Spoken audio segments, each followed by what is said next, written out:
Since the beginning of the season, Canadian teams have been among the top ones in the NHL when it comes to scoring. Maybe it's because they feature some of the league's most notable scorers, or perhaps it's a sign many of their defenses aren't up to snuff. What is it about? What's going on? I mean, is it beating up on Ottawa?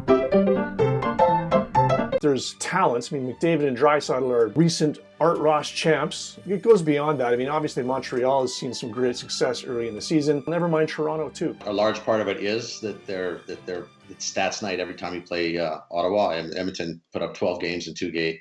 Draisaitl gets 6 points and McDavid gets 5 or whatever it was. That's a big part of it. And Montreal is a swarming offense. I love watching them play. They're relentless and they're quick and they have a lot of skill. It's just when you have one weak sister in the division and the other 6 teams have a tremendous amount of talent, that's what you're going to get. But the other 6 teams have a tremendous amount of talent. You can go through any of those top 6 clubs in the North Division and say, wow, they have some really exciting, electrifying players. It's not just McDavid and Draisaitl. It's, Calgary has Monahan and those guys and Gaudreau going and Scheifele and Wheeler and Kyle Connor and Toronto's got Matthews and Martin. Like it's a stacked division. I don't care much for all-star games, but if you had an actual all-star game with some stakes, I'd like to see how the North Division would stack up against these other teams. But I think it's 50-50. Part of it is just piling up on Ottawa, and part of it is there's a tremendous amount of high-end offensive skill in this division. We've seen some great goaltending in the Canadian division as well. I mean,